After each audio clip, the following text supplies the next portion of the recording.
It is the fall of 1519. Spanish conquistador Hernán Cortés has finally reached the gleaming Aztec capital he has heard so much about, Tenochtitlan.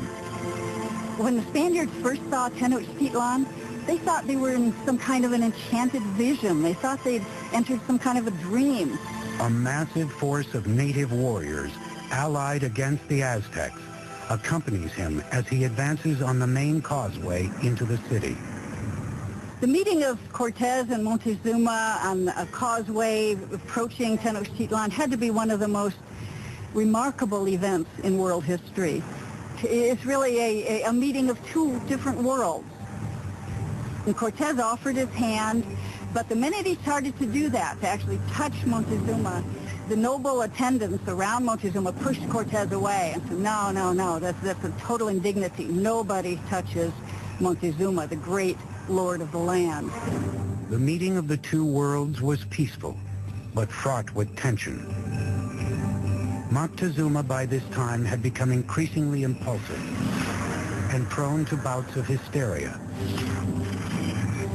So the encounter was an encounter of sensing the forces, no, in each side. But the Aztecs had a diplomacy and a warfare system that was somewhat naive in comparison to the very tricky and sly system of the Europeans.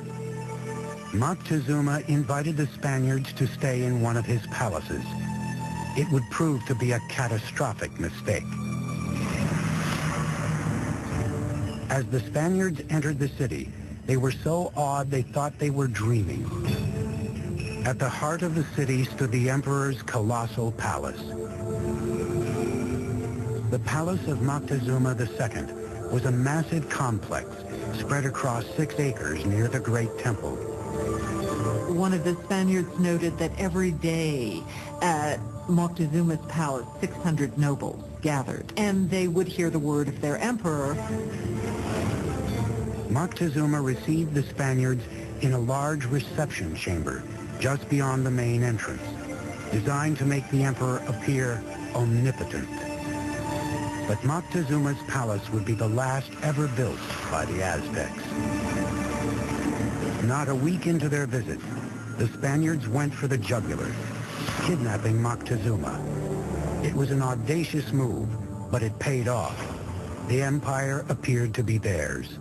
Even though Moctezuma was still the official leader of the city, he was really, for some time, nothing more than a mouthpiece for Cortés. For 6 months, tensions within the walls of Tenochtitlan slowly simmered. Then, in the spring of 1520, it all came to a head.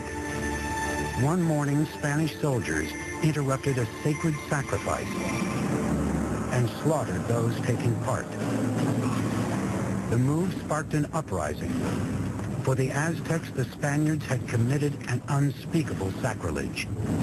The city became engulfed in chaos as the Aztecs marched on Moctezuma's palace. Moctezuma gets up on the top of the palace and tries to talk to the people and calm them down, and by now they're just not having any of it.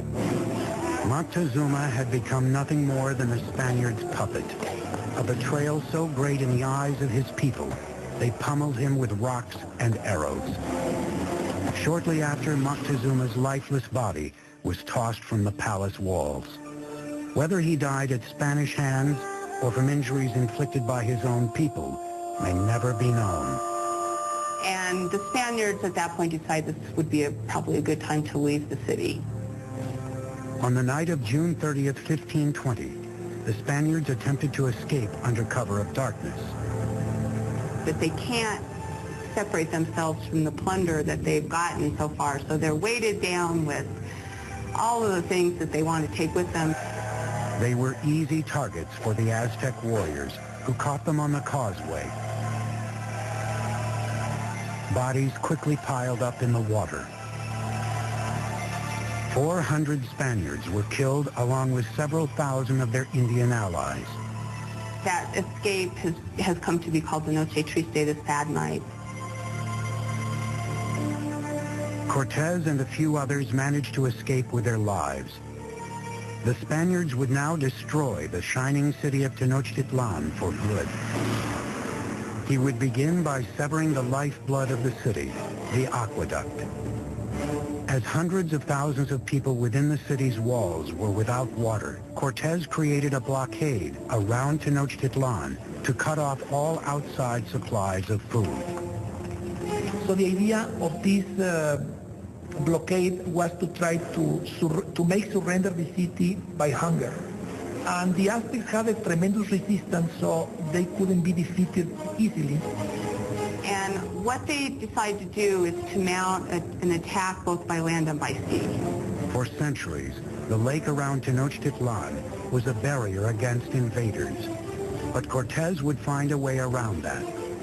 He had thousands of his Indian allies carry ships in pieces up thousands of feet over the mountains to be assembled and launched into the lake.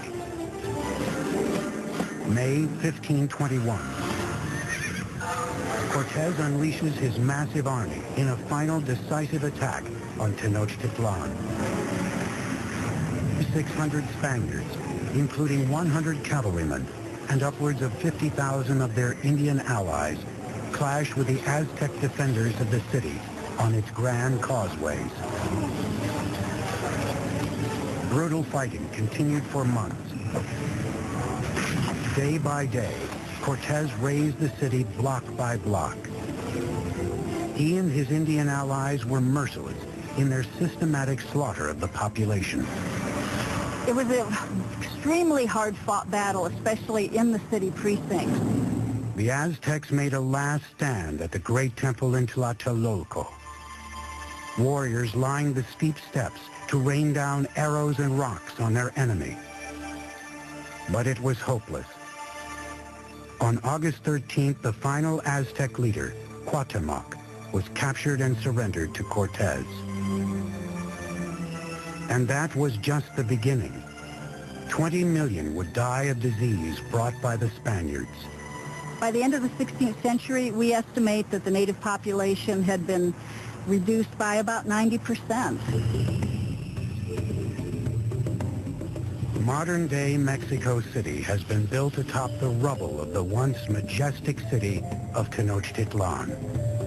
The Spaniards leveled it during the construction of their own colonial capital, even using stones from the Great Temple to build their cathedral still standing next to the temple ruins.